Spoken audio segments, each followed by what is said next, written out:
Bonsoir à toutes et à tous, bienvenue au Quai des Savoirs pour cette première soirée conférence dans le cadre de notre grande exposition sur l'intelligence artificielle intitulée IA double jeu.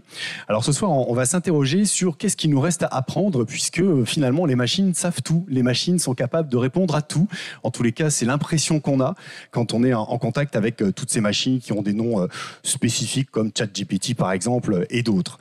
Donc pour discuter de cela ce soir, pour évoquer cette question de l'éducation, que nous reste-t-il à apprendre et que devons-nous faire apprendre à nos enfants également? Nous avons le plaisir de recevoir Laurence de Villers. Bonsoir. Bonsoir Laurence. Laurence de Villers qui est professeure en informatique à Paris, à la Sorbonne, membre du comité national d'éthique du numérique, également membre de différents think tanks autour de l'intelligence artificielle.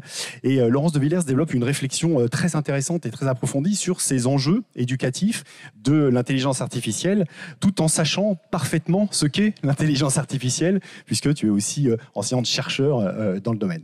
Donc voilà, je vous propose d'écouter Laurence de Villers pendant une petite heure, et puis ensuite vous aurez la parole évidemment pour un dialogue, une discussion à travers des micros qui vont circuler dans la salle, et nous prendrons également des questions qui sont peut-être sur YouTube, puisque cette rencontre est streamée en direct sur la chaîne YouTube du Quai des Savoirs. Voilà, merci, bonne soirée. Laurence, c'est à toi. Merci. Donc, comment éduquer à l'heure de l'IA? J'aurais pu dire aussi comment démystifier l'IA. C'est un sujet pour moi qui est urgent. Donc, je suis professeur en IA à Sorbonne Université. Donc, je travaille en pluridisciplinarité d'ailleurs à la Sorbonne, Paris 4.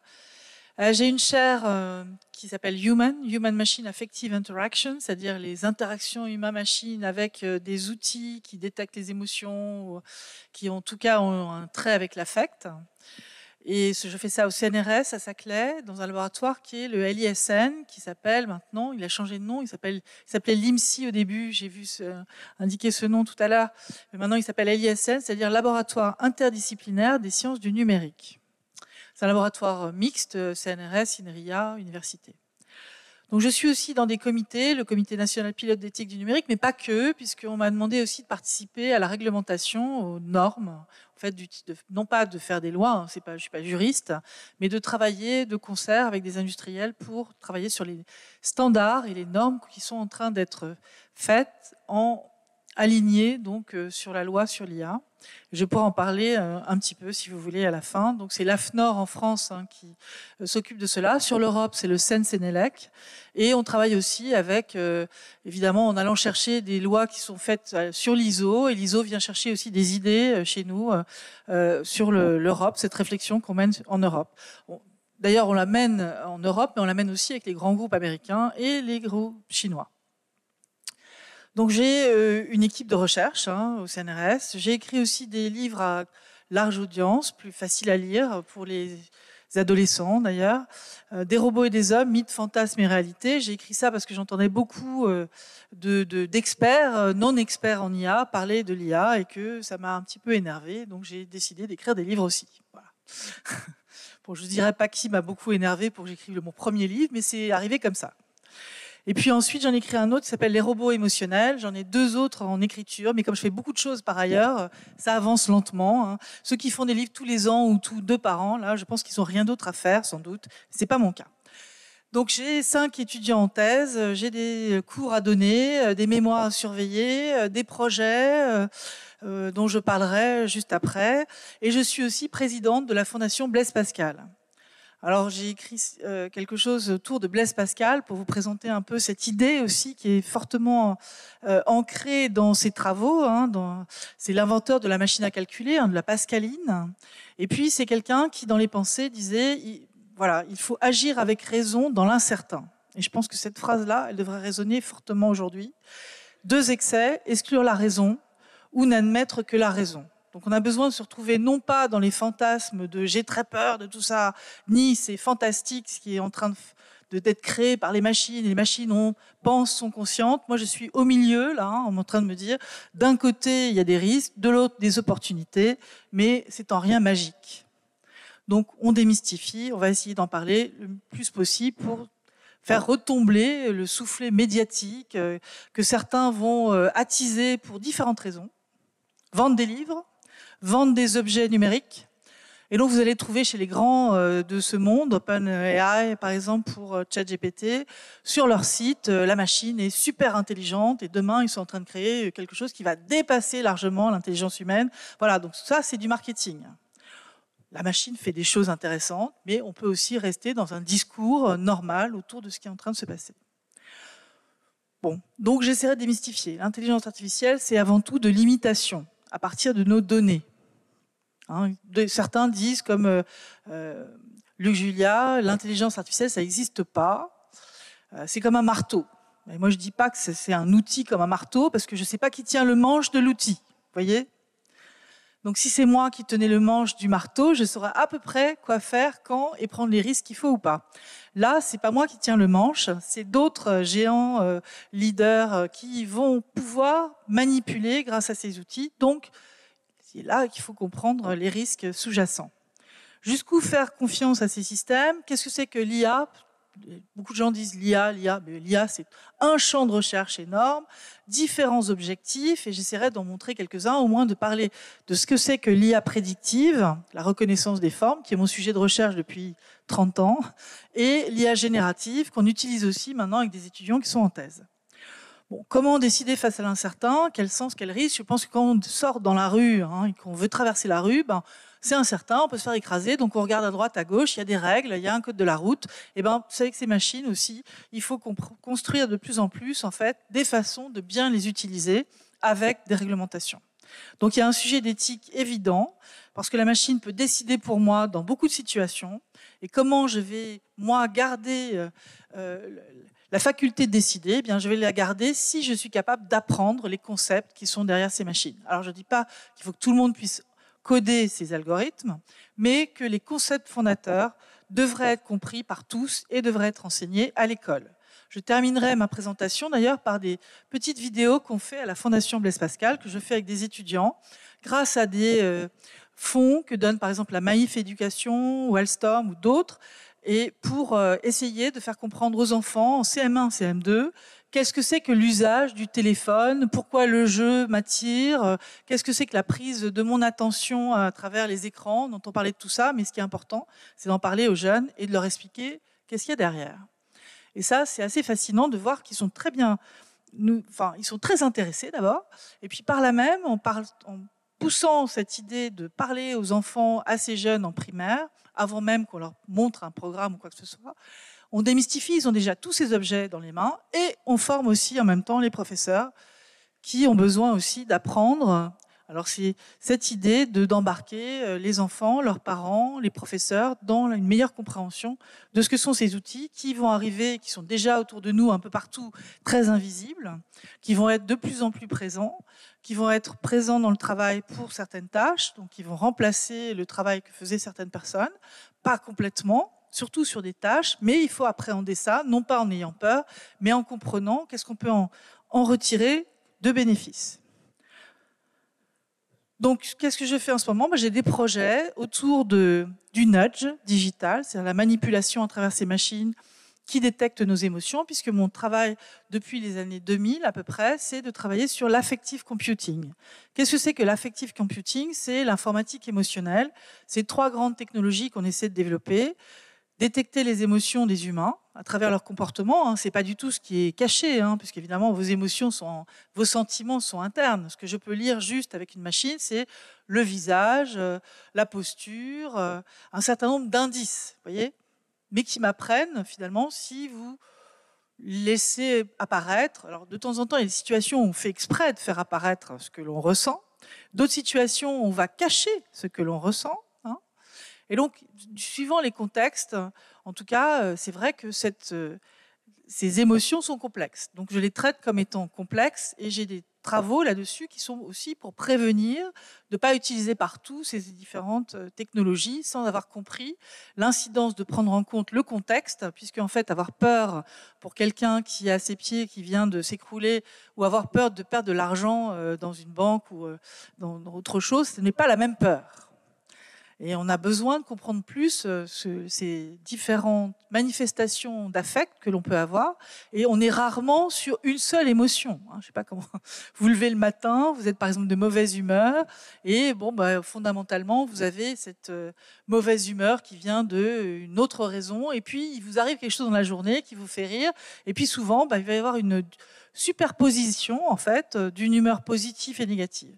Je vous donne un exemple dans les centres d'appel d'urgence, puisque j'ai beaucoup travaillé sur les centres d'appel d'urgence, ou en tout cas les interactions au téléphone. Au téléphone, on n'est pas visible, donc il n'y a que la voix qui transmet l'information, et on va chercher des inflexions dans la voix et également les mots qu'on utilise pour essayer de comprendre dans quel état est la personne. Et là, souvent, on veut que la personne en face comprenne dans quel état on est.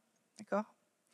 Et donc, on peut retrouver des situations très, vous allez voir, très quotidiennes qui montrent le mélange des émotions. Par exemple, mon fils est tombé, il saigne, j'ai besoin de quelqu'un qui me dise tout de suite « j'envoie une ambulance » ou en tout cas qu'on me donne quelque chose de positif. Et bien, dans ma voix de maman, je vais entendre à la fois l'anxiété et la peur pour mon enfant parce que j'ai peur qu'il souffre et que ça soit grave, et en même temps quelque chose de l'ordre du soulagement parce qu'on vient m'aider.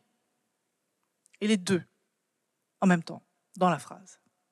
Soit superposés dans l'acoustique et pas superposés dans le lexique, c'est-à-dire qu'on va dire au début « oh là là, ça va pas, mais merci ». Et donc on voit bien qu'il y a deux parties qui sont séparées, une positive, une négative, et dans la voix, on va entendre les deux.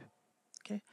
Donc il faut comprendre que ces matériaux émotionnels sont extrêmement complexes, qu'on a pendant un certain temps simplifié beaucoup et qu'on n'est pas encore devant une technologie suffisamment mature pour moi pour qu'on la mette dans tout un tas d'outils.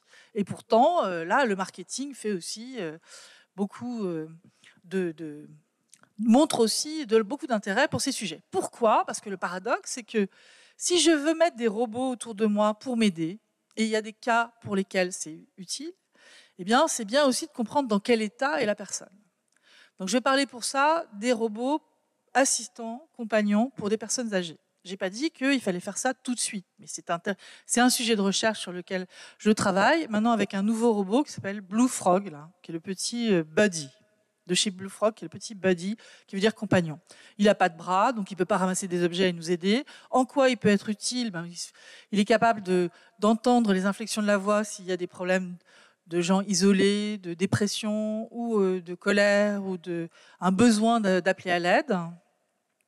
Et donc, on travaille sur l'éthique. Qu'est-ce qu'on peut développer d'utile, d'éthique pour la dignité de la personne et en même temps qui servent à quelque chose. Donc, je vais sur des enjeux comme cela parce que je suis consciente des biais, trop d'intimité avec ces machines va nuire, que certaines choses sont possibles et pas possibles. Donc, à la fois sur la technologie, sur la robustesse de la technologie, et en même temps sur l'objectif de dignité de la personne en face. Et pourquoi je vais sur ces sujets-là ? Parce que si je suis rationnelle et que je compte ce qui se passe, nous sommes une population qui va vieillir de plus en plus, et c'est très bien, on vit plus longtemps parce qu'on a une meilleure médecine. Et en même temps, si je veux m'occuper de quelqu'un à plein temps pendant une semaine, combien il faut de personnes pour s'occuper de quelqu'un 24 heures sur 24 ? Il faut plus de 4 personnes. Et donc, dans la société, on n'aura pas 4 ou 5 humains pour chacun. Donc, évidemment, c'est l'extrême. Hein, mais on a besoin de beaucoup d'entraide dans le grand âge, surtout si on veut rester chez soi. Et c'est aussi un objectif, je pense, qui est assez sain de se dire que ces objets pourraient nous être utiles pour des tâches qu'il faut définir avec les personnes. Et voilà, c'est cet objectif-là. Donc, je n'ai pas dit que c'était fait, je dis que c'est de la recherche et que c'est important d'aller aussi sur ces terreaux-là où là, les émotions peuvent être intéressantes. Parce qu'on comprend la peine, on comprend l'énervement, on comprend des choses que la personne a envie de montrer. Okay ? Donc, comment on va les détecter ? On va les détecter dans l'audio par des indices dans la voix, ce qu'on appelle la prosodie, le timbre, l'énergie, le rythme. Si je vous dis vous allez bien, voilà. J'ai l'air énervé quand j'ai dit ça. J'ai accéléré le ton, j'ai monté le timbre de ma voix, j'ai fait un saut d'octave, et puis j'avais beaucoup d'énergie dans la voix. Sur le visage aussi, on va pouvoir mettre des masques, comme le masque qui est là, et puis aller repérer des informations. On peut mettre aussi donc des bracelets pour avoir la sudation de la peau, le rythme cardiaque, énormément d'informations, les gestes aussi, on s'intéresse à ça, les postures, etc. Donc, Je vais vous montrer maintenant une application de cela qui est développée aux États-Unis. Donc, c'est un proto aussi de recherche, mais qui est l'idée de voir un psychiatre Hi, en vidéo. I'm Ellie. Thanks for coming in today. I was created to talk to Voyez people in a safe tous and ces secure indices qui sont pris environment. sur la personne. I'm not a therapist, but I'm here to learn about people and would Body love to learn about activity. you. I'll ask a few questions to get us started. And please feel free to tell me anything. Your answers are totally confidential. Are you okay with this? Yes, Voilà, il a attendu So, un peu dans la How machine. are you doing Compte today? exactement le temps. I'm Tous doing ces well. indices sont très précis. That's good. Where are you from originally? I'm from Los Angeles. Oh, I'm from LA myself. Facile à faire, hein, c'est de la tricherie. Hein, When was c'est the répondre last à time quelqu'un you comme felt ça. really happy? When was Donc, on voit le the last signal time? audio, la représentation du body, gaze, le suivi du regard, c'est très important. know. Donc on voit les regards par Yeah. terre. I'm not someone who's really like. I don't have any Et real déceler ces high différents highs. indices va modifier le comportement de l'agent. I feel like I'm a level person. It's just happy. Bon, à quoi ça sert? Ça peut servir parce que voir un psychiatre, c'est pas facile. On l'a utilisé aux États-Unis pour des soldats qui revenaient du front, qui étaient traumatisés, qui ne voulaient pas parler à des humains. Et parler à cette machine qui juge pas, ça avait un intérêt. C'est la même chose pour des femmes qui avaient été violées et qui ne voulaient pas en parler. Okay. Le fait d'en parler quand même avec une machine, fait qu'on élabore ce qu'on a ressenti et que c'est important. Donc, il ne faut pas dire à la première idée comme ça, c'est on va remplacer les psychiatres par des outils comme cela. Non, ça peut être des outils en plus pour certaines personnes, dans certains cas, et c'est pas forcément généralisable. Okay. Un autre exemple pour vous montrer à quel point on va aller vers cette interaction humain-machine. Là, on va aller au Japon. Et donc, vous avez peut-être des Google Home ou des Alexa Amazon chez vous, ces espèces d'objets là qui interagissent à la voix. Eh bien, au Japon, ils ont fait un petit hologramme, j'appelle ça la fée clochette. Donc, c'est la représentation d'une jeune fille sexy à travers un objet comme celui-là et qui parle et qui est à la maison. Alors, vous me direz ce que vous en pensez. Bon, c'est déjà vendu au Japon. En Chine, ils ont aussi du même genre de choses. L'Asie est un laboratoire d'expérience avec ces objets. おはよう。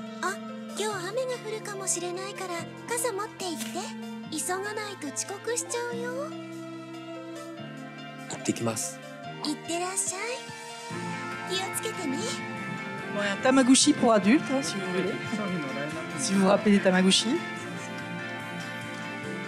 Bon, on peut en rire comme ça, mais c'est pas très drôle. Hein. C'est quelqu'un qui vit de façon isolée avec un ersatz un objet, un artefact, qui prend l'apparence d'une femme à la maison, avec un phrasé de femme à la maison, qui continue, une fois qu'il est parti au travail, à chatter via le téléphone. Donc c'est une présence très forte. Il rentre chez lui et I'm home soon, can't wait to see you. Voilà, donc bon, c'est la caricature quand même. Moi, je m'inquiète sur la représentation féminine à travers ces objets. Vous voyez ? Je ne sais pas ce que vous en pensez. Alors, les modèles masculins ne marchent pas. Dans le sens où les femmes n'en veulent pas. おかえりなさい Miss you, darling. Voilà. なんかさ、家で誰かが待ってる。 Bon, je ne vous ai pas montré les robots sexuels, mais il y a aussi des tas de choses comme ça. Et là aussi, il n'y a pas beaucoup de robots masculins さっき思ったんだ。 pour les filles. 帰ってくるとき。おやすみ。おやすみなさい Getbox, ça s'appelle. Alors, c'est pas sorti du Japon. Ils n'ont pas trouvé de marché encore. À chaque fois que je le montre en Europe, en tout cas, on me dit « Oula, qu'est-ce que c'est que ce truc ?» Mais bon, voilà. Donc, on est différents, on a une culture différente. Il faut faire attention à ça. Et d'ailleurs, sur les émotions, c'est extrêmement important de comprendre bien les différences culturelles. Hein. Quand je regarde quelqu'un dans les yeux, il y a des cultures pour lesquelles c'est pas possible. C'est un viol. Hein. Garçons et filles ne se regardent pas dans les yeux. Il y a des pays où on se touche facilement et d'autres pays où on ne se touche pas. Hein. On a besoin d'une certaine distance pour respecter le périmètre individuel.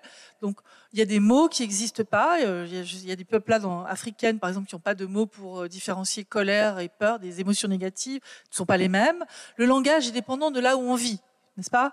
Par exemple, si je vais en Russie ou dans les pays nordiques, ils ont plein de mots pour dire blanc, parce que il y a de la neige partout. Nous, on n'a pas ça. Donc, ces diversités de langage et d'affect et de façon de se comporter sont essentielles à prendre en compte. Or, là, il y a une espèce de standardisation avec des géants du numérique qui viennent des États-Unis ou d'Asie. Un autre exemple, alors je vous le laisse quand même voir, c'est donc dans le métavers. C'est pas du métavers, mais c'est la réalité augmentée, la réalité virtuelle. Alors, c'est difficile à regarder. Écoutez quand même. Donc, c'est l'idée d'une maman qui a perdu sa fille et qui revoit sa fille à travers une vision artificielle. Et c'est là où on se rend compte de la manipulation émotionnelle qu'on pourrait avoir avec ces objets. 엄마 어디 있었어? 엄마 내 생각했어? C'est en Corée. La réalité virtuelle réunit une maman et sa fille. Alors, c'est un documentaire qui a été fait, mais vous voyez, donc elle ne peut pas la toucher. Tout est possible, hein. On peut faire vieillir l'enfant, on peut imaginer ce qu'il aurait été.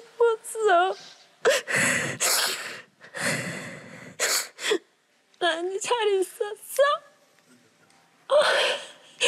엄마 나연이 보고 싶었어.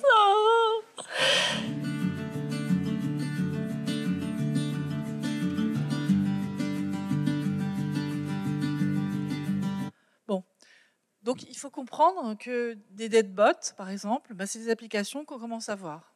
En Chine, il y a un développement d'outils comme cela. Moi, j'ai été invitée dans une conférence où on parlait d'immortalité numérique. Ce n'était pas seulement des transhumanistes, hein, c'était des startups qui partaient dans les EHPAD, récupérer des données, et tout le monde avait envie de cela. Les enfants comme les parents. Donc, qu'est-ce qu'on est en train de faire ? Pour moi, il y a besoin d'une réflexion collective quand même sur ces différents outils, sans dire que c'est bien ou c'est mal. C'est avant tout, qu'est-ce qu'on va en faire ? Comment on va gérer cela ? Qu'est-ce que ça va apporter comme dépendance ou pas ? Est-ce qu'il faut avoir... Mon papa est décédé il n'y a pas longtemps. Est-ce que je l'ai sur mon téléphone ? Je lui parle ? Est-ce que c'est sa parole d'abord ? Est-ce que s'il utilise un chat GPT adapté à la voix de mon père, est-ce que c'est quelque chose qu'il aurait pu dire ? Eh bien non. Donc, la dignité de la personne, c'est de ne pas lui faire dire n'importe quoi. On est donc très vulnérable par rapport à ces nouveaux objets qui arrivent.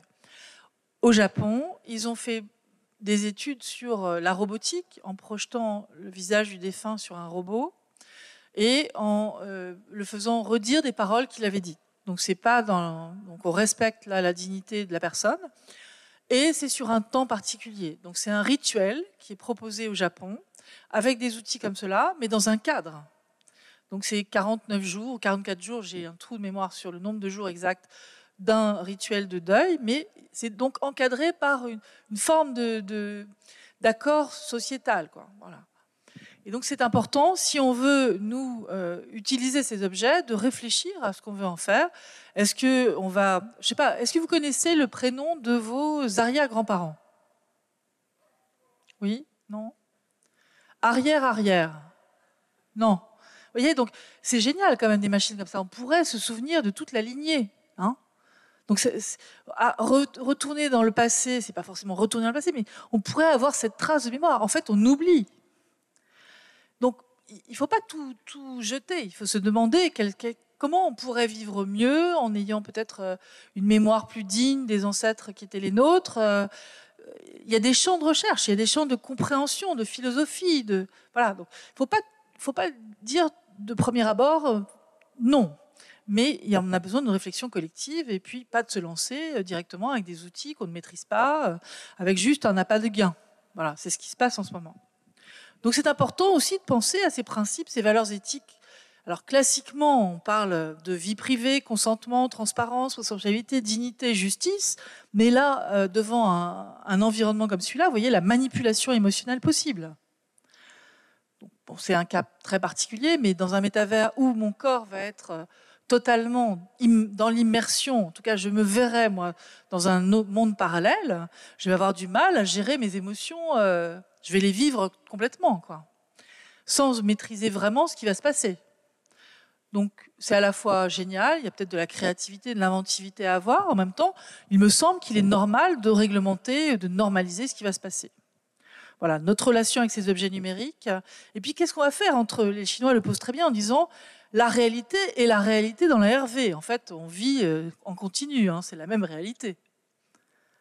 Mais est-ce qu'on va différencier? Est-ce qu'on va avoir un comportement social correct dans la vraie vie et puis une dépravation totale dans un univers virtuel? Parce que tout est possible. Enfin, il me semble que là, il faut réfléchir à ce qu'on veut faire. Donc, tous ces sujets sont extrêmement importants. D'autant plus que nous sommes fragiles par rapport à ces machines parce que même avec des aspirateurs là, qui font le ménage chez vous, il y a des gens qui les ramènent chez Darty ou d'autres, qui les vendent en disant « je veux le même, il connaît ma maison. Il a un nom ». On avait cette histoire que vous devez connaître, des soldats qui avaient des robots télécommandés, qui n'étaient pas du tout autonomes, qui sautaient sur des mines. C'est pareil, ils faisaient des enterrements, des médailles de guerre, parce que ces objets étaient fort utiles, quoi. Ils avaient un respect pour l'objet qui n'est rien. Donc on projette. Il y a certaines personnes qui sont attachées à la montre parce qu'elle vient de son grand-père, ou à sa voiture parce que, je ne sais pas, c'est un symbole particulier. Donc on transfère sur ces objets beaucoup de choses. On transfère 3 types d'informations. D'abord, on pense que le langage des agents conversationnels comme ChatGPT, par exemple, qui parle comme un humain, eh bien, on va penser que cette machine a des connaissances. Or, pas forcément. Elle blablate, elle produit des textes qui peuvent être intéressants, mais qui peuvent être aussi de l'hallucination, quelque chose qui n'est pas vérifié, en tout cas. Il n'y a aucune vérification, et ça, je vais en reparler après. L'autre projection, donc on projette qu'elles ont des connaissances, on projette que ces machines ont des affects, comme la petite fée Clochette là, qui dit « tu me manques mon chéri, je veux ». Enfin, voilà. Dans l'isolement, peut-être dans la souffrance d'être vivre seul aussi, ces objets peuvent apporter une certaine chaleur et on va projeter de l'affect dessus. On va avoir besoin de les humaniser. Rappelez-vous de ce film-là, il y avait un type qui, je ne sais plus comment ça s'appelait, Seul au monde, je crois. Il échoue là sur une île et il y a un ballon qui arrive dans un paquet, un colis de la poste qui était sur le bateau, tout le monde est mort, voilà. Il a juste son ballon, il va dessiner des yeux, un nez, une bouche, et pendant 3 ans, il va parler à son ballon. Parce que nous sommes des animaux sociaux, on a besoin d'interagir avec les autres. C'est naturel, et ça va lui permettre de survivre, tout en ayant conscience que ce n'est qu'un simulacre de vie en interaction. Donc, qu'est-ce qu'on va faire avec ces objets? Comment on va appréhender les relations qu'on aura avec ces objets? Ce sont des choses qui sont à construire. Comment on fait, par exemple, quand on voit là, le robot d'Atlas, de Boston Dynamics, qui s'appelle Atlas, qui était poussé par terre, eh bien, on était tous en empathie pour ce pauvre robot qui est poussé, qui se relève comme un robot qui est assez rigolo, mais je pense que tout le monde a un petit côté quand même d'empathie vis-à-vis de la machine. On l'a vu avec DARPA qui fait des tests avec des robots. Les robots, ils montent des escaliers, ça fait partie des tests. Quand ils se cassent la figure, soit les gens rient, soit ils sont là, oh, le pauvre robot. Bon, on réagit. Okay, donc on est vraiment dans une projection affective vis-à-vis de ces machines. Le dernier champ qui est quand même très important, ce sont les qualités morales. On va projeter sur ces objets qu'elles ont des qualités morales. Mais ça, c'est fake total. Les qualités morales qu'a la machine, c'est le résultat des données qu'il y a dedans. Si je prends Mein Kampf et que je nourris la machine avec ça, eh ben, j'aurai les qualités morales d'un Hitler. Donc il faut bien comprendre que c'est dépendant des données qui sont là. Il n'y a pas une intériorité pensante, etc. Donc il faut revenir à cette histoire de l'IA qui a commencé il y a bientôt 80 ans. Les prémices de l'IA. Alors on parle de Turing, du déchiffrement de la machine Enigma, de la machine qui peut penser. Mais moi j'ai aussi envie de parler, en 1937, un peu avant, de 2 neurobiologistes qui veulent représenter une cellule de notre cerveau, un neurone. D'accord ? Ils s'appellent McCulloch and Pitts. Et ils vont construire un modèle mathématique d'un neurone du cerveau. Alors, ce n'est pas n'importe quel neurone, c'est un neurone de la couche visuelle, de l'aire visuelle. Et c'est un automate à seuil que je vais vous montrer après. Et c'est à partir de cet automate à seuil qu'on construit des réseaux de neurones qui sont les machines les plus performantes en intelligence artificielle aujourd'hui. L'intelligence artificielle, ça regroupe un grand nombre de différentes disciplines, c'est un champ de recherche, mais on va un peu démystifier tout cela. Qu'est-ce que donne en tout cas cette histoire d'un point de vue grand public ? Eh bien, bon, il y a Turing, dont on a entendu parler. Ensuite, on a entendu parler du début de cette conférence à Dartmouth où on a inventé le terme intelligence artificielle, que personne n'aime, qui met de la confusion partout parce qu'il y a un côté humain et un côté machine. Bon, moi je dis que ce terme, il n'est pas si mal parce qu'il fait se poser des questions. En 97, il faut attendre un peu, hein, on va avoir Kasparov, donc, qui est battu par la machine IBM, et là, ça va faire... Mais même avant ça, hein, si je regarde des publications qui dataient des années 50, quand ils ont inventé la première machine qui apprend, Perceptron, qui n'était pas multicouche, qui était un perceptron tout simple, qui apprenait pas grand-chose, déjà, les gens pensaient que ça allait piquer leur travail. Donc on peut retrouver des publications assez anciennes qui montrent déjà l'effroi que la machine puisse remplacer les humains. Bon, 97, là, c'est jouer aux échecs. C'était un truc, nous, quand je faisais mes lettres de motivation ou mes CV, je mettais « joue aux échecs ». Bon, je jouais effectivement aux échecs, mais ça faisait partie des qualités qu'on imaginait être intéressantes pour le recruteur, qui montrait qu'on avait une vie intellectuelle. Si on avait été en Asie, on aurait dit « jouer au Go ». Hein, c'est pas, c'était la même chose. Donc le jeu de Go aussi y passe, et en 2015, AlphaGo là, de Google DeepMind va battre le champion du monde de Go, et c'est à ce moment-là qu'on m'invite à la télé.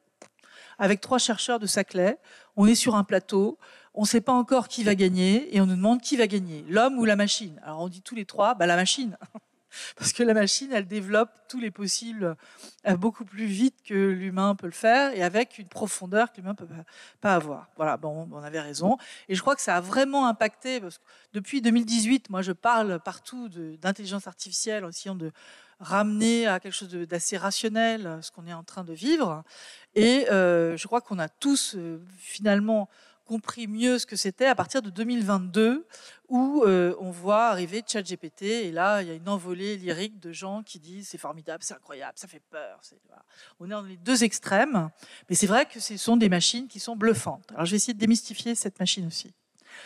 Donc, vous voyez le rond là, l'intelligence artificielle, c'est un gros domaine, un ensemble de théories, d'algorithmes, de logiciels qui ont pour objectif de simuler les capacités cognitives de l'homme, la perception, la décision, la génération, grâce à des outils capables d'apprendre. Bon, on va passer les hivers et les étés pour revenir à ce qui se passe à la fin. Donc AlphaGo 2015-2017, c'est là où ça émerge. Derrière les Transformers en 2017, le Deep Learning en 2010, et c'est ces dates-là qui, pour nous, ont marqué des faits pour nous chercheurs. Mais vous voyez, nous, ça fait depuis que j'ai passé ma thèse en 92, qui était sur des réseaux de neurones, convolution, deep learning déjà, pour faire du décodage du signal en phonème. Bon, on parle de ces sujets, hein. Donc c'est pas nouveau pour les chercheurs. Sauf que quand je faisais tourner mes réseaux de neurones pour qu'ils apprennent, ils mettaient 1 mois sur un VAX. Alors que maintenant, ils mettent une demi-heure sur n'importe quel...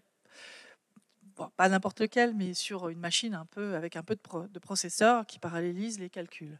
Donc ça n'a rien à voir. Et donc on parle d'éthique depuis un certain temps, et donc moi j'en ai parlé beaucoup. Alors j'aime bien vous montrer cette figure. D'un côté AlphaGo, là, qui arrive à trouver des coups incroyables, dirait Cédric Villani. Voilà. Bon, moi j'ai eu la chance de rencontrer un jeune Chinois champion de Go qui a entraîné pour Google DeepMind la machine, ou qui a vérifié des choses. Et donc, je lui ai demandé ce coup formidable là, à 27 coups. Là, ils ont trouvé un coup incroyable, digne de Dieu. Enfin, on a entendu un peu tout un tas de bêtises. Alors, ce jeune Chinois m'a dit, écoutez, oui, il va plus loin que moi dans la séquence possible. J'ai dit, mais vous allez à combien de coups ? Il m'a dit 50 coups. J'ai fait, waouh, quand même, 50 coups. Je ne sais pas à combien de coups vous anticipez, vous, à un jeu d'échecs. Quand on est à 3 ou 5, on est déjà content, non ? Alors 50, mais j'ai dit, vous avez fait quoi ? Maths sup, maths sup ? Il m'a dit, non, j'ai fait Go. Ah, ok, d'accord, il avait fait Go. Repéré à 8 ans en Chine, et Go. Et pourtant, il avait joué moins que la machine. Parce que lui, en temps humain, on ne peut pas faire tant de parties que ça. Donc, il disait en fait, ce qui est surtout intéressant, c'est que quand j'ai regardé les logs, parce qu'on regarde les traces, ça s'appelle des logs, des programmes où on regarde toutes les choix qu'ont fait l'humain, la machine, etc. Il disait en fait, ce qui est intéressant, c'est que j'ai compris en fait pourquoi il avait joué comme ça et je joue mieux. Donc je pense que c'est ça qu'il faut retenir. Ces machines vont nous ouvrir des possibles et on peut apprendre mieux. Si j'ai mis une pomme à côté, c'est pas pour dire que Apple est dans le coup, c'est pour dire que la machine n'a pas le goût de la pomme. Elle n'a pas de corps, c'est pas incarné et donc elle ne sait pas du tout ce que c'est que le goût d'une pomme. C'est très théorique. Si on me dit une pomme verte comme ça, c'est quoi? C'est acidulé, machin. Je vais avoir une définition de dictionnaire, mais absolument pas l'appréhension qu'on peut avoir des choses quand on mange une pomme, n'est-ce pas? Bon, revenons à ce qu'il y a à l'intérieur. Donc, je vous disais, le début, c'est le neurone formel. Je me suis trompée, 1943, McCulloch and Pitts. Donc, voilà un neurone en haut. Donc, on voit les dendrites, là, c'est les petites forêts qui sont autour, qui sont en connexion avec des neurones. Donc, l'activité qui arrive, l'énergie qui arrive via les dendrites est sommée au niveau du noyau. Et ensuite, l'axone, qui est le truc en bleu, là, va transmettre, en fait, une information à nouveau à des dendrites qui, à nouveau, sont collés à d'autres neurones. Donc, c'est un réseau de neurones, notre cerveau.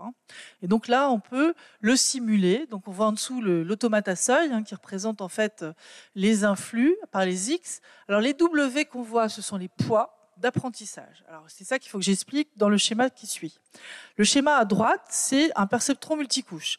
Tous les traits bleus, sur chacun des traits bleus, il y a un poids qu'on appelle un poids synaptique, un poids entre deux neurones.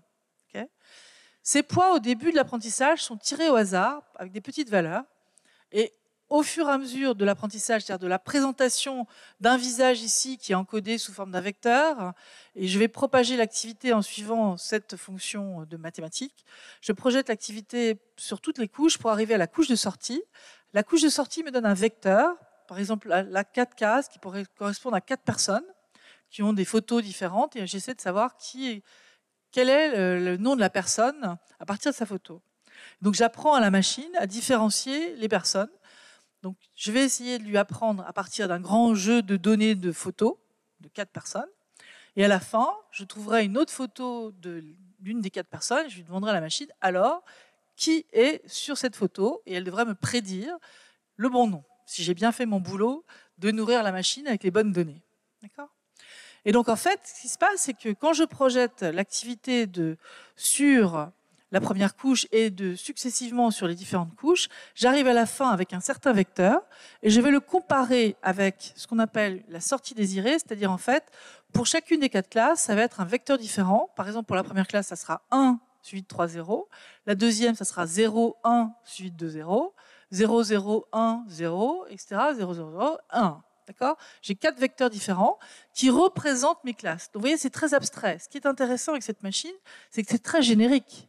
Je mets en entrée ce que je veux, une image de radio de cancer, un signal audio, une vidéo, je mets ce que je veux là. Je l'encode dans l'entrée et en sortie, je mets les classes que je veux discriminer. Donc, ça peut être très bien, je mets en entrée des photos de chats et chiens, puis à la fin, je mets un vecteur de 2 qui dit soit chien, soit chat.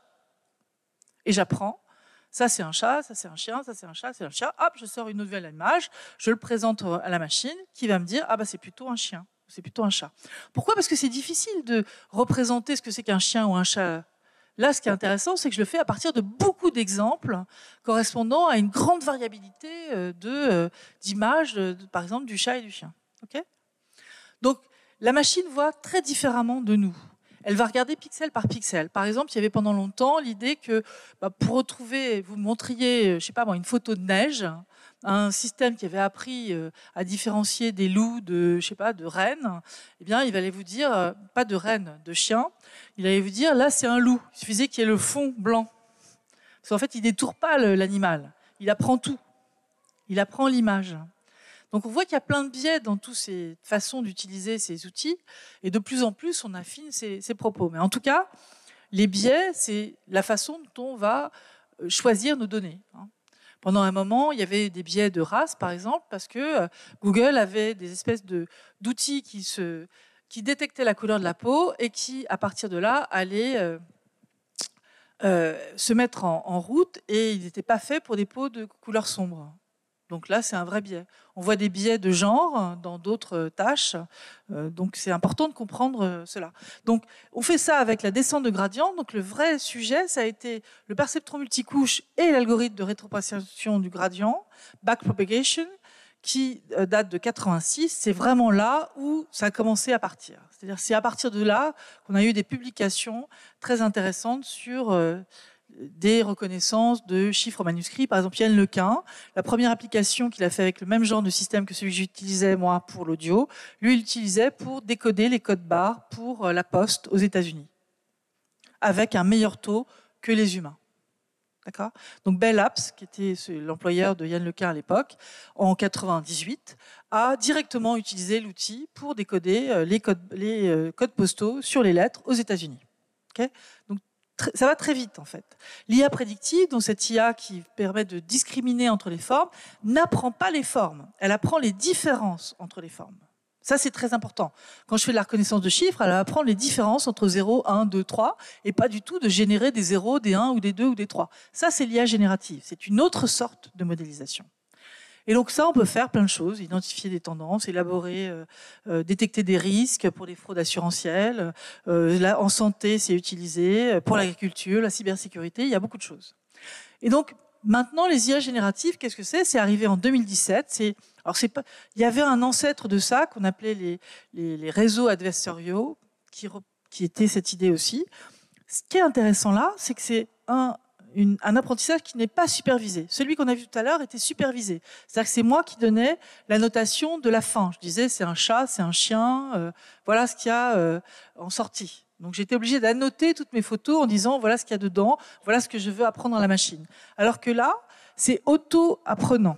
C'est-à-dire que le modèle à l'intérieur, qui est un modèle d'IA génératif qui est basé sur des algorithmes de type transformer, sont des machines qui apprennent en auto-supervision. C'est-à-dire qu'il n'y a pas besoin d'annoter particulièrement ces données. Sous forme de deux types différents, je vais présenter ça. GPT, Generative Pre-trained Transformer, c'est lui qui est dans OpenAI, dans le chat GPT. Il est entraîné à prédire un mot, le mot suivant dans une séquence. BERT, Bidirectional Encoder Representation from Transformer, qui est un autre, qui est utilisé par Google. Lui, il est entraîné à prédire un mot sur ce qui précède et ce qui suit. Par exemple, le chat boit du lait, j'enlève chat, je le boit du lait, et la machine apprend à prédire que c'est un chat. Et si elle fait ça sur des milliards de données, elle est capable d'encoder tous les contextes les plus importants dans lesquels on voit ce mot. Ce qui veut faire, et derrière tout ça, il y a une phrase fondamentale qu'avait dit un linguiste américain en 1957, on connaît un mot par ses voisins. Il suffit de connaître les voisins d'un mot pour comprendre le sens du mot. C'est ça que fait cette machine à très très haute dose. Et encore plus fort, elle ne va pas prendre des mots, mais des parties en dessous du mot. Je vais revenir là-dessus. Donc on peut faire plein de choses. Avec ces systèmes, on les entraîne avec du texte, avec de l'audio, avec des images. On peut faire énormément de choses, traduire, évidemment, DALL-E, vous connaissez tout ça. Alors maintenant, je vais vous demander de travailler. Où est-ce qu'il y a une image qui vient d'un humain ? 1, 2 ou 3 ? Alors ? Comment ça, aucune ? Si. Bon, allez, je vous aide. Hop, là, c'est Stable Diffusion. C'est une sorte d'IA générative sur les images. Pourquoi ? Parce que les textes, là, on voit quand même qu'il y a des écritures. C'est difficile pour la machine de les reproduire. C'est là l'indice que vous pouvez trouver. Maintenant, laquelle vient d'un enfant ? Alors les autres, elles viennent d'une machine qui a appris à partir de dessins d'enfants aussi. Hein. Alors lequel ? 1, qui dit 1 ? Qui dit 2 ? Qui dit 3 ? Bon, alors c'est 3 qui a gagné. Vous êtes trop fort. DALL-E, Midjourney, 2 autres. Je ne vais pas en faire des tonnes, mais un troisième. La 1, qui dit 1 ? 2 ? 3. Bon, là, vous ne savez pas. Hein. Bon, là, c'est la 2. OK ? Donc, on voit là que c'est difficile, hein, la différence entre est-ce que c'est produit par un humain, c'est fait par une machine. Donc de plus en plus, on va être sur une frontière assez fine, difficile, pour lequel il faut qu'on fasse des règles, qu'on apprenne. Alors GPT, qu'est-ce que c'est? Donc il était ChatGPT, c'était donc un assistant virtuel qui utilise une IA générative de type Transformer, un modèle LLM, quand c'est sur du texte, Large Language Model, qui s'en sert pour dialoguer. Alors au-dessus, il a 2 autres types d'algorithmes qui lui permettent de ne pas dire que des bêtises. Parce que il peut, hein, comme je l'ai expliqué, hein, c'est fondé sur des statistiques du contexte des mots qui sont encodés, et ces mots sont appelés des tokens, c'est-à-dire des jetons ou des unités élémentaires. Et donc au-dessus, pour affiner un peu, éviter et mettre des filtres aussi, hein, parce qu'on ne veut pas que... Vous n'avez pas demandé comment je fais pour me suicider. Voilà, cette machine, elle va vous dire, ah ben non, ce sujet-là, je ne peux pas le traiter, blablabla. Donc ça, c'est des filtres qu'on a rajoutés. Et de la même façon, on a demandé à des personnes qui ne sont pas forcément qualifiées pour ça d'ailleurs. Il y a eu des articles qui étaient un peu terribles là-dessus pour OpenAI, qui avait recruté des gens en Afrique qui n'étaient pas forcément de la même culture. Enfin, voilà. En tout cas, on a besoin de réglementer ce qu'on fait, qu'est-ce qui est censuré ou pas, parce que ça s'apparente à de la censure, hein, pour améliorer donc l'approche. Donc le cœur du modèle, donc c'est bien ce qu'on a dit tout à l'heure. Il y a une accélération de tous ces outils qui sont arrivés un peu partout. Ce qui est absolument génial, qui a une grande puissance, c'est qu'en fait, on appelle ça des modèles pré-entraînés. C'est-à-dire que je les entraîne sur d'énormes corpus, j'ai ça sur étagère, je peux prendre le modèle et je l'adapte à mon jeu de données qui est petit, qui est restreint sur une certaine tâche, et c'est mieux que si j'avais entraîné la machine qu'avec mon jeu de données. Donc moi, je fais ça sur les sentiments, l'analyse de sentiments, par exemple, on gagne beaucoup. Parce que cette machine de guerre, ce modèle, a encapsulé plein de pseudo-sémantiques. C'est-à-dire quand est-ce qu'on peut trouver ça. Donc, bon, je passe sur ces sujets. Les moratoires qu'on a entendus, les interdictions, attention, on ne peut pas interdire la recherche, en tout cas là-dessus. Il faut absolument que la recherche soit de pointe pour mieux comprendre comment marchent ces systèmes. Yann Lequin a dit c'est très limité, je suis assez d'accord avec lui. Il faudrait faire un modèle qui soit capable d'apprendre en étant situé. Parce que cette machine de guerre, qui est ChatGPT, elle ne connaît pas en fait l'environnement dans lequel on est. Elle répond de façon un peu livresque, ou en dehors d'une spatialisation. Donc elle ne sait pas ce qui est grand ou petit, elle ne sait pas si on a un risque en sautant par la fenêtre ou sautant d'un tabouret, tout ça est un peu pareil pour la machine. Il n'y a pas d'intention, il n'y a pas vraiment de mot. Il n'y a aucune règle qui permet de décider en conscience. Hein. C'est rien de tout ça. Malgré ça, elle produit des choses assez bluffantes. Donc il faut absolument comprendre mieux comment ça marche. Et c'est l'objet de mes recherches maintenant. Et c'est l'objet aussi de ce qu'on a fait avec Rajesh Attila et Alexei Greenbaum en 2023. On a produit donc un rapport sur les systèmes d'IA générative et les enjeux d'éthique. On l'a donné donc au ministre Jean-Noël Barrot en énonçant un certain nombre de préconisations pour qu'on soit plus rationnel dans la façon dont on va construire ces machines. Donc, on posait des questions d'éthique, de sécurité, de souveraineté, des questions de confiance. Et je pense que c'est important parce que de plus en plus, ces systèmes vont être utilisés partout. Donc, quels sont les enjeux majeurs éthiques? L'absence d'évaluation de véracité des résultats et l'absence de source. Pour un journaliste, par exemple, quand il écrit un papier, il va vous dire un tel a fait ça. Pour un scientifique, par exemple, c'est impossible d'écrire un article sans dire je me référence à tel autre article qui est le fondement, je me référence à ce modèle et c'est un tel qui l'a fait, qui l'a construit. Donc ce n'est que ça. La science, comme le journalisme, on a besoin de sources. Et je pense que c'est un peu partout pareil. On a besoin de se référer à des articles existants pour avancer plus loin. Mais si j'ai perdu tout, puisque c'est une espèce de puzzle, ce que je suis en train de voir avec ce ChatGPT, eh bien, j'ai perdu toutes les sources. Chaque mot est encodé par un vecteur correspondant à tous les contextes qu'on a vus. Bon, donc il n'y a plus rien. Donc comment on fait pour retrouver? Il faut les reconstruire. Ou alors, maintenant, il y a des outils qui vont faire des recherches sous Google en même temps que le système produit une synthèse. Donc on peut manipuler facilement les gens sans responsabilité. Il est important de mettre des watermarks dans ce qu'on a vu. Bon, alors le pape en doudoune blanche, je pense que personne ne s'est fait avoir. Macron faisant les poubelles non plus.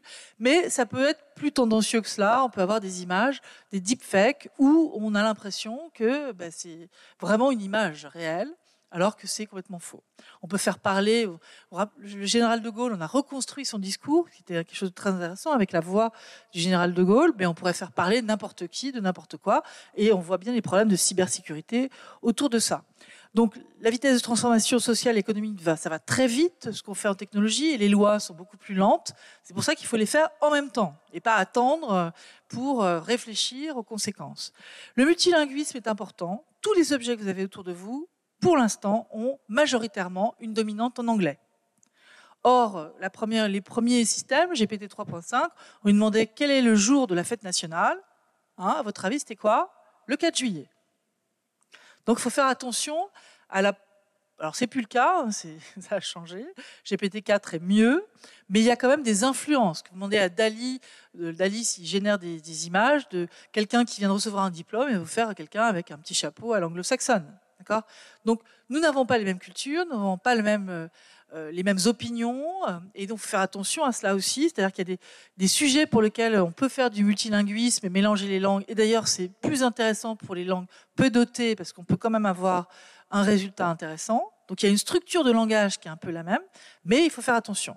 Et sur l'éducation, il faut comprendre aussi ce qui se passe. Donc, c'est important de démystifier, perdre des sources, les entités minimales. Alors, je vous ai dit que c'est les tokens, c'est des mots. C'est même pas des mots, souvent. Ça peut être 4 caractères, vous voyez.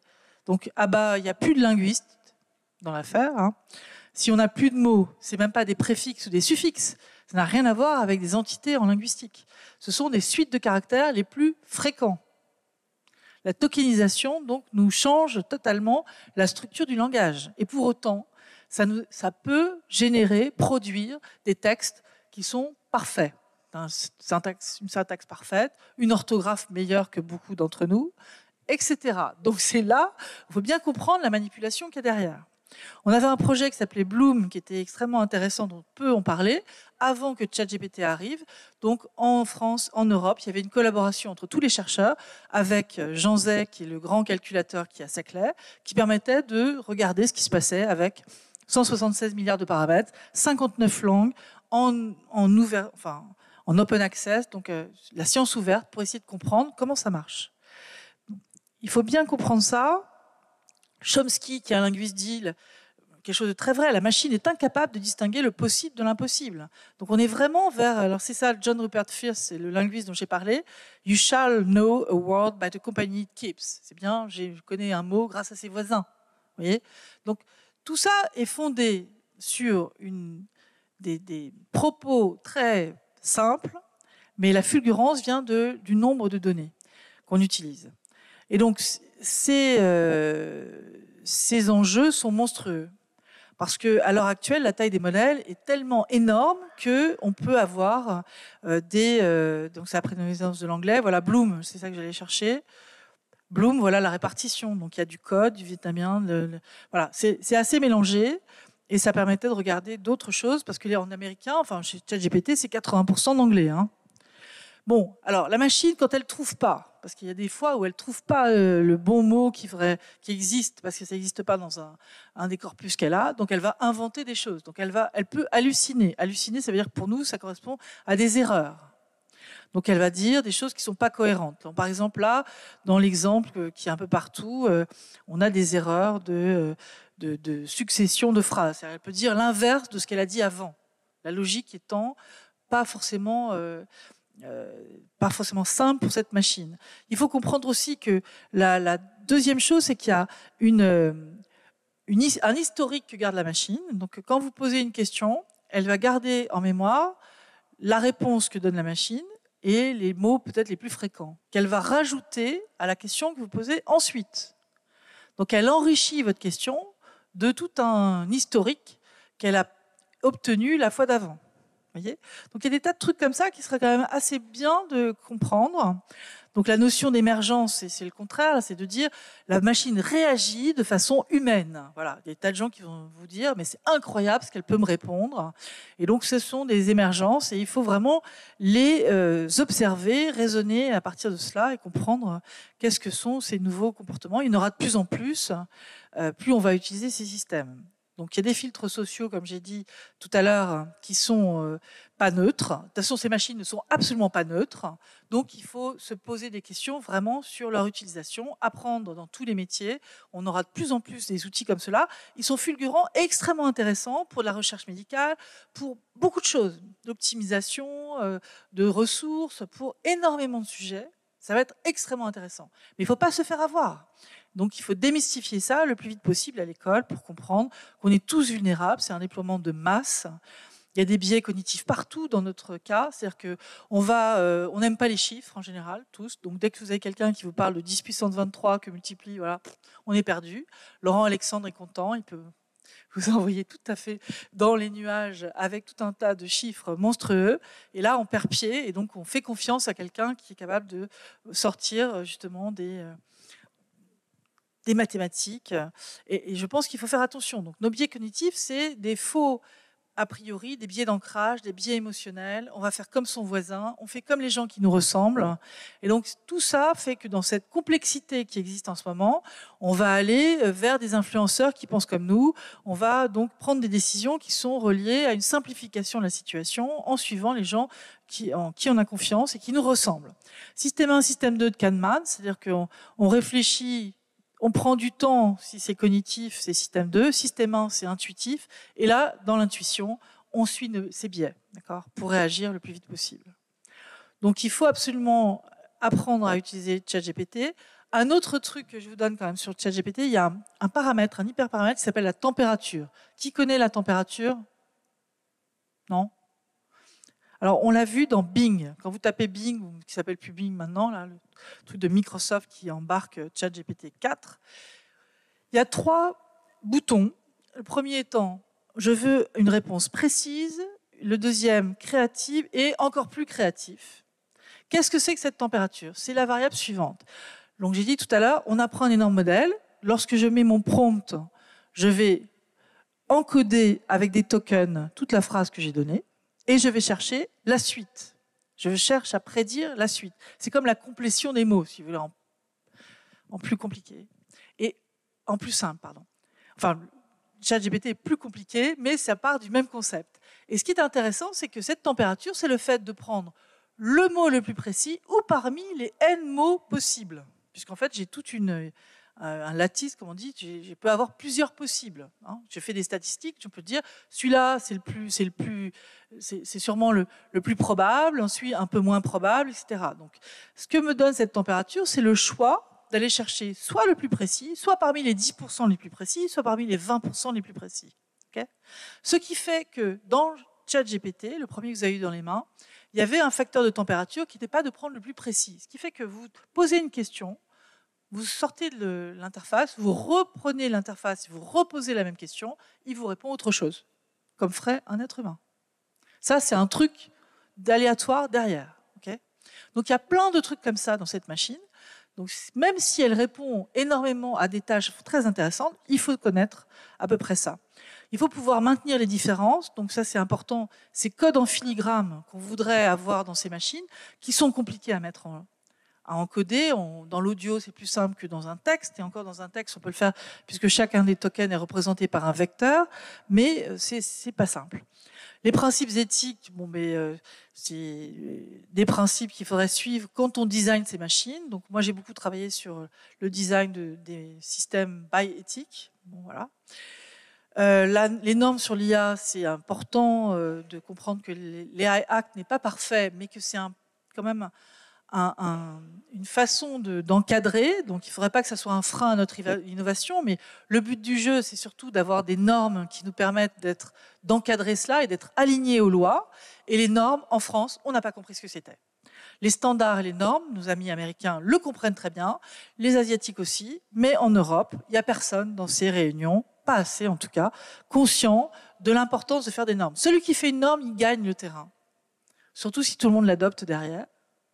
Et donc, c'est évident que ce sont des choses à faire comprendre. Donc, c'est important aussi de voir tous ces ensembles de sujets d'éthique. Donc, on a rédigé ces avis, ils sont disponibles sur Internet. Si vous tapez CNPEN, Comité national pilote d'éthique du numérique, vous avez une dizaine d'avis qui vont de la télémédecine à l'aide à la décision médicale, la voiture autonome, les agents conversationnels, les systèmes d'agents, les systèmes d'IA génératifs, donc je vous ai présenté tout à l'heure. Tout cela est là, et on voit par exemple dans les agents conversationnels, c'est moi qui l'ai fait avec Alexei Grimbaum, on a été sur plusieurs sujets fondamentaux du design de la machine, mais aussi comment on peut les utiliser. On parlait donc de chatbots et de la mémoire des morts, les chatbots et le travail, les effets à long terme sur le langage. Tous ces sujets sont importants à observer. Alors l'IA aujourd'hui et demain, aujourd'hui on voit que l'ambition des entreprises c'est de créer une intelligence artificielle générale qui serait comparable, voire supérieure à l'intelligence humaine. Pour moi, on est complètement sur autre chose. Je n'ai pas dit que c'est pas humain, mais par contre, il y a un pouvoir énorme à travers ces objets, ces outils plutôt. Et donc, en propageant ce type de discours, ils alimentent les peurs, les espoirs, en évitant qu'on regarde concrètement ce qui est en train de se passer aujourd'hui.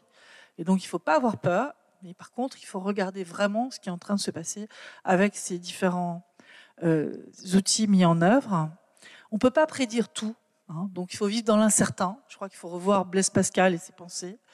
On a besoin d'avoir une certaine acculturation à ces objets, comprendre les concepts, démystifier tout cela, avoir confiance dans ce qu'on va être en train de créer ensemble, en intelligence collective, et quand ça déborde et que ce n'est pas le cas, eh bien, relayer tout ça et avancer pas à pas.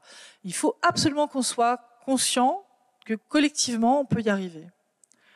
C'est des systèmes basés sur des statistiques, ça n'a rien de magique, rien. Les émergences d'intelligence, c'est nous qui projetons dessus que c'est ça. Pour la machine, elle génère quelque chose. Voilà. Elle n'a aucune conscience de c'est intéressant, c'est pas intéressant, c'est créatif, c'est pas créatif, ça n'a rien à voir. C'est nous qui décidons cela. Donc demain, on vise... Alors, l'IA vise à reproduire l'intelligence humaine, mais pas la cognition humaine. Ça, c'est important de comprendre qu'à l'école, il faut absolument que ça ne soit pas une prothèse pour nos enfants, puisque nous sommes avant tout en capacité de raisonner, de comprendre, de faire des hypothèses. C'est là où on a quelque chose à apprendre. C'est dans le mode de raisonnement et pas dans le résultat. Donc si les enfants font faire leurs devoirs par une machine qui produit le résultat, ils ne comprendront jamais comment on fait pour élaborer des idées, pour, contre. Donc il faut faire débattre les enfants à l'école, il faut qu'ils utilisent ces outils, mais il faut leur demander de remettre les sources. Ça, c'est un bon jeu. Donnez-moi les sources de tout ça. Pourquoi la machine dit ça? On déconstruit. C'est une façon vraiment d'apprendre en fait, à l'utiliser au mieux. Dans les entreprises, les gens vont les utiliser de plus en plus pour faire des synthèses de réunions. Quand vous apportez, vous, la conscience d'un texte particulier, vous demandez juste une reformulation, ça marche très bien. Il corrige les fautes, il reformule, c'est très bien. Mais maintenant, quand vous demandez une opinion à cette machine, sachez qu'elle n'a pas d'opinion. Elle a l'opinion qui est la plus présente dans le corpus, point barre. Donc, c'est pas bien ou pas bien. C'est pas une... Et puis, à chaque fois, ça se rejoue. C'est-à-dire qu'il y a une très bonne étude qui vient de Harvard et BCG. Je vous encourage à chercher, qui est facile à trouver sur Internet, qui montre auprès de 750 personnes qui travaillent avec consultants de BCG, ils ont fait un test. Donc la moitié ont utilisé ChatGPT 4, l'autre moitié non, pour faire 18 tâches différentes, dont des tâches de marketing, trouver les annonces, trouver les nouveaux noms de produits, des choses comme ça, d'accord ? Et ils ont vu en fait plusieurs résultats. Le premier, c'est que ça augmentait la capacité de trouver des solutions rapidement, à peu près pour tout le monde, globalement. Mais dans les détails, ça donnait la chose suivante. Deuxième point très intéressant, j'ai donné déjà les points intéressants, c'est que les agents qui étaient moins qualifiés, ils étaient moins loin des solutions proposées que les agents très qualifiés. Donc ça veut dire que ça peut augmenter le pouvoir de personnes qui étaient peut-être moins diplômées et qui arrivent mieux, finalement, à trouver un compromis avec la machine, une solution avec la machine. Les deux points qu'il faut retenir derrière, c'est que, un, il n'y a pas beaucoup de diversité dans les solutions proposées par la machine. L'humain propose des choses beaucoup plus créatives, en largeur, que ce que fait la machine, même si de temps en temps, elle va chercher des trucs étranges. D'accord ? Mais de façon moyenne, ce n'est pas si divers que ça.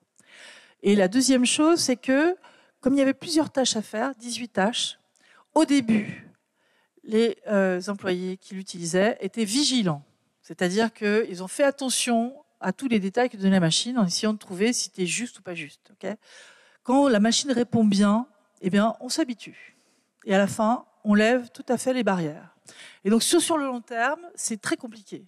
À chaque fois, il faudrait repenser que c'est une nouvelle donne. Il faut à nouveau rechallenger la machine pour savoir si c'est vrai ou c'est pas vrai. Sinon, dans l'usage comme ça à long terme, on va tous se faire avoir. Bon. Donc, ce que propose Yann Lequin, c'est de travailler maintenant sur une autre sorte de modèle, parce qu'il dit ceux-là sont limités. Donc, il a raison, ils sont pas de corps dans cette machine, donc une limite liée à ça, pas de connaissance sur l'espace, pas de connaissance sur le temps. On ne peut pas raisonner avec ces machines sur l'aspect chronologique. Et donc, c'est important de comprendre qu'on ne peut pas leur demander tout et n'importe quoi. Il n'y a pas de présence non plus d'affect ou quoi que ce soit. Donc, il faut arrêter avec ces sujets. Donc, je pense que c'est important de comprendre qu'on est tous vulnérables par rapport à ces machines, qu'on peut tous en tirer du profit et qu'il faut avoir une bonne compréhension de 3 piliers sur lesquels on va s'appuyer dans la société. La loi sur l'IA, qui existe quand même, qui a peut-être des défauts, mais qui a quand même aussi des qualités. La deuxième, ça sera les normes qui vont être faites pour éviter, les normes, vous les connaissez, un nounours, voilà, les enfants de moins de 3 ans ne peuvent pas l'utiliser, c'est une norme, parce qu'il y a des petits objets, ou je sais pas quoi, ça c'est des normes. C'est-à-dire comment on l'utilise à bon escient, en évitant des risques. Okay. Et le troisième pilier, et je vous encourage à lire justement, c'est l'éthique de l'IA. Qu'est-ce que c'est que l'éthique ? C'est pas dire c'est bien ou c'est mal. C'est avant tout des outils de réflexion sur quelles sont les conséquences, qu'est-ce que ça peut apporter, quels sont les risques. C'est vraiment une gymnastique, je dirais, de compréhension de la portée de chacun de ces objets. Donc ça, c'est essentiel d'éduquer les enfants et les plus grands sur ces sujets. Je finirai par, donc il y a des enjeux de démocratie, de souveraineté, je n'ai pas pu parler de tout. On arrive à la fin de cet exposé. Donc je suis présidente de la Fondation Blaise Pascal. Donc ça veut dire qu'on a plein de sujets pour pousser les enfants à faire plus de mathématiques en s'amusant, en allant regarder les étoiles, en pensant à faire de la cuisine avec de la chimie. Enfin, c'est plein d'idées. C'est extrascolaire, ce qu'on fait pour l'instant. Et sur l'IA, puisqu'on m'a donné cette présidence, j'ai décidé de faire quelque chose sur l'éthique de l'IA pour les jeunes, en primaire, CM1, CM2, grâce aussi à des financements venant de la Maïf Éducation, d'Alstom et d'autres industriels, et le fait que j'ai une chaire où il y a une partie de médiation aussi. Ma chaire, elle est pluridisciplinaire, donc je fais travailler des économistes, des linguistes, des informaticiens, des philosophes. Et donc, sur la Sorbonne, on essaie de monter aussi une action comme celle-là. Voilà ce qu'on fait pour les enfants. Il y en a 12 comme ça. Les enfants par les enfants pour déjouer les pièges de l'IA et du numérique. Comment ça, j'ai tout dépensé? Mon temps et de mon argent. phrase pour commencer, n'est-ce pas? Cependant, si on la replace dans le contexte du numérique, elle prend tout son sens. Nous passons notre journée en compagnie des écrans, à la fois pour CM1, travailler, CM2. pour jouer, pour discuter avec sa famille ou avec ses amis. On pourrait aujourd'hui parler d'un véritable attachement aux écrans, qui peut parfois prendre la forme d'une certaine dépendance. Mais comment peut-on dépendre d'un écran ? Aujourd'hui, le numérique permet de passer du temps avec ses amis en ligne et de découvrir de nouveaux mondes virtuels. Mais la pratique de certains jeux vidéo ou réseaux sociaux peut entraîner une frustration, car tu n'as pas toujours accès à l'entièreté du jeu ou à toutes les options d'un réseau social. C'est énervant, puisque l'écran se présente comme une vitrine remplie d'objets que tu ne peux pas avoir ou qui demandent du temps et des efforts pour être obtenus. Il y a alors le risque que tu te places loin des autres, car tu préfères être sur ton smartphone ou sur ton ordinateur pour gagner ces objets. Cela conduit à un attachement de plus en plus fort entre toi et ton écran. Mais pourquoi est-ce si difficile de s'en détacher ? C'est parce que passer du temps sur son ordinateur ou sur son téléphone portable produit ce qu'on appelle de la dopamine dans notre cerveau. La dopamine est aussi appelée molécule du plaisir. Elle attire notre attention sur l'écran. C'est elle qui rend l'activité agréable pour toi. Ainsi, notre cerveau perd la notion du temps. Et on peut alors passer de nombreuses heures à jouer ou à scroller sur les réseaux sociaux. C'est exactement ce qu'on appelle le caractère chronophage du numérique.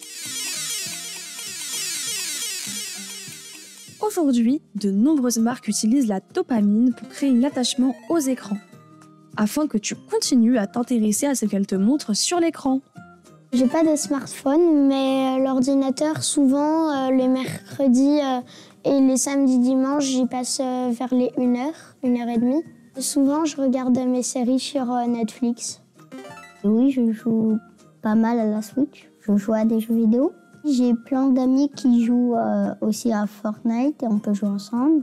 Ça m'arrive de jouer toute seule et des fois avec mon frère. Je suis tout seul sur mon ordinateur parce que je préfère être tout seul. Je ne suis pas de mauvaise humeur quand j'ai joué trop longtemps. Ça ne m'arrive jamais d'être de mauvaise humeur après avoir passé beaucoup de temps sur mon ordinateur. Ton attachement à l'écran grandit au fur et à mesure que tu passes du temps sur un jeu vidéo ou sur un réseau social. Tu peux alors avoir envie de dépenser de l'argent réel pour pouvoir progresser. Dans les jeux vidéo présentés comme free-to-play, où tu peux jouer sans dépenser d'argent, il y a souvent le principe de pay to win, c'est-à-dire que tu utilises du véritable argent pour progresser plus vite et devenir plus fort ou plus stylé que les autres joueurs. C'est souvent le cas des jeux sur téléphone.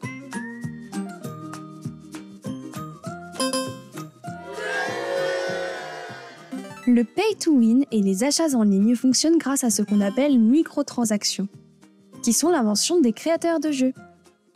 Elles te permettent d'acheter objets et avantages contre de l'argent réel. Mais cela peut générer de la frustration et de la jalousie. Afin d'attirer l'attention et de produire de la dopamine, les entreprises utilisent des publicités ciblées. Elles étudient ton activité sur les jeux vidéo et les réseaux sociaux pour capter l'attention de ton cerveau et t'amener à dépenser davantage. On voit donc que les écrans créent de la dopamine pour le cerveau, qui en réclame toujours plus, et on devient énervé lorsque l'on n'a pas ce que l'on veut. Les entreprises comprennent cela et proposent des microtransactions qui permettent d'avancer plus vite que les autres ou d'être plus stylé.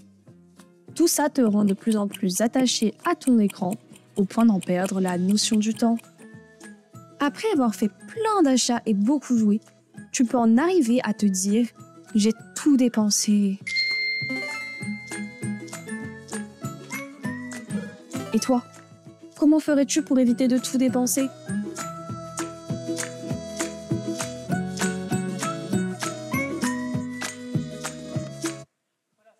Vidéos qui vont avec tout un descriptif pour le professeur à l'école. Et les enfants, on leur demande derrière de parler. Donc on l'a fait en CM1, CM2 grâce à Édouard Philippe au Havre, avec les étudiants qui font ça. Les enfants, ils ont parlé de tout un tas de choses qu'ils faisaient à la maison avec ces outils. C'était extrêmement intéressant. On fait des fiches après pour leur demander quels sont les termes qu'ils ont retenus. Ils avaient tous retenu dopamine. C'était un mot qu'ils ne connaissaient pas. Et puis chronophage. Enfin, voilà, ça marque. Alors après, il faut voir qu'est-ce que ça peut donner. On a 12 capsules comme ça. ChatGPT fait mes devoirs. Mon robot voisin, ami, l'e-écologie, tout un tas de sujets. Et il me semble que c'est important d'en parler à l'école avant qu'ils codent et avant qu'ils choisissent ce qu'ils vont faire après pour les attirer vers des métiers plus scientifiques, comprendre la méthodologie scientifique. Il y a une première capsule qui est la méthodo, où on explique qu'ils sont des explorateurs du sens des choses. Voilà. Merci de votre attention.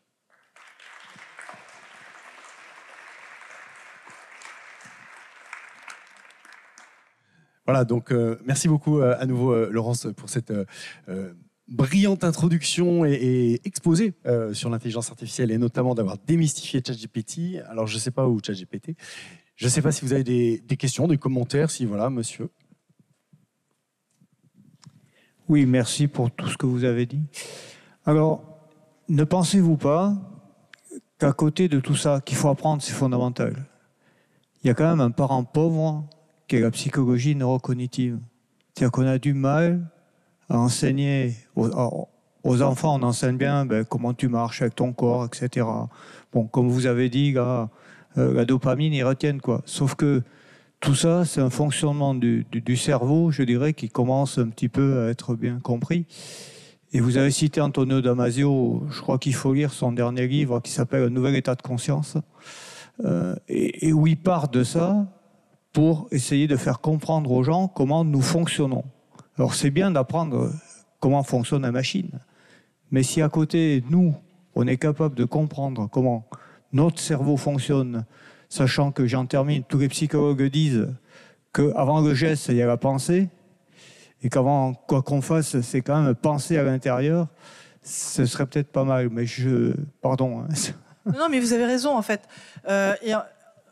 J'ai pas développé là-dessus parce que j'ai pas eu le temps, mais les travaux qu'on fait dans la chaire, c'est sur le nudge, c'est sur la manipulation douce, ce qu'on appelle soft manipulation, qui fait qu'on va vous pousser à aller dans une direction ou une autre, et donc ça s'apparente à mieux comprendre comment nous prenons nos décisions, à partir de quelles connaissances, quels biais, suivant l'environnement, comment on peut manipuler quelqu'un. Et les objets informatiques le font très bien. Donc on va avoir des pop-up ça peut être sur la musique, ça peut être sur des couleurs, ça peut être sur plein de choses dans le design de l'écran qui va venir vous suggérer en fait des choses qui sont presque non conscientes et qui vont modifier peut-être votre façon d'acheter ou votre façon de croire ce qui est dit ou voilà. On travaille là-dessus et je travaille là-dessus sur la normalisation. Alors, je pense que c'est bien, vous avez raison, il faut en parler. Maintenant, à l'école, je pense que c'est bien aussi pour les plus grands. Là, moi, j'étais sur les concepts pour les petits, pour déjà qu'ils commencent à discuter de ces objets, sans forcément comprendre tout. On leur parle de la dopamine, c'est peut-être un énorme mot qui veut dire beaucoup d'autres choses, qui devrait être mieux compris après, mais c'est déjà prévenir. Donc, j'adhère à ce que vous venez de dire. Voilà.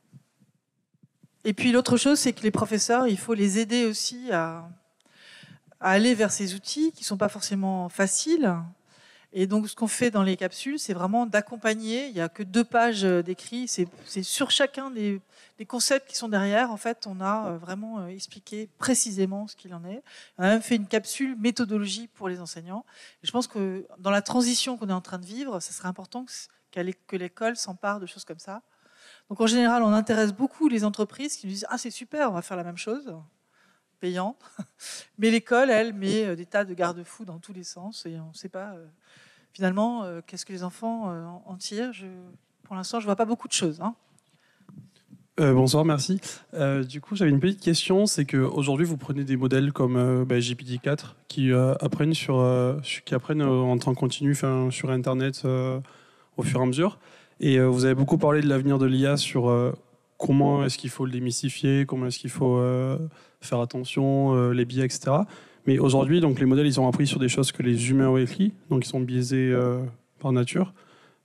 Comment est-ce que vous pensez que ça va être dans le futur quand l'IA apprendra sur ce que l'IA a créé? C'est l'horreur, ça. Oui, alors ça, c'est les données synthétiques, en fait. C'est des données qui sont standards, enfin, qui représentent les standards qu'on peut voir, qui pourraient être réutilisés par d'autres. ChatGPT pourrait apprendre et on pourrait avoir une baisse continue comme ça de raisonnement. Bon. Après, les données synthétiques, c'est intéressant de temps en temps. Moi, j'aurais voulu, par exemple, une règle qui est qu'on ne peut pas en utiliser plus de X% quand on fait un système. Mais bon, je ne suis pas aux manettes de tout. Pas du tout, d'ailleurs. Mais bon, en fait, je pense qu'il faut comprendre effectivement ce que vous venez de dire. Les données synthétiques, c'est un vrai sujet. Après, GPT-4, dans la version actuelle, il n'apprend pas au fur et à mesure tout. Il va chercher des informations en plus. Hein. Le cœur, parce que c'est lourd à mettre en œuvre. Hein. Donc, il tourne pendant X mois sur un énorme corpus. Après, on obtient un GPT ou en tout cas un transformer qui est pré-entraîné. Et on va utiliser ça, sauf qu'en ce moment, ils rajoutent des ersatz qui vont chercher sur Google d'autres choses. Il y a plusieurs méthodos pour ajouter des informations que le LLM n'a pas dans sa mémoire. Et puis, comme il va se nourrir aussi de ce qu'on dit et de l'historique, ça rajoute. Donc, il peut vous parler de tout et n'importe quoi. Mais bon, à la base, c'est quelque chose qui n'est pas adaptable. Vous vous rappelez, il y avait Tai de Microsoft. Vous vous rappelez de ce truc-là ou pas? Tai, c'était un GPT qui avait été un peu hacké. Enfin, des ingénieurs s'étaient amusés à lui parler de propos non politiquement corrects.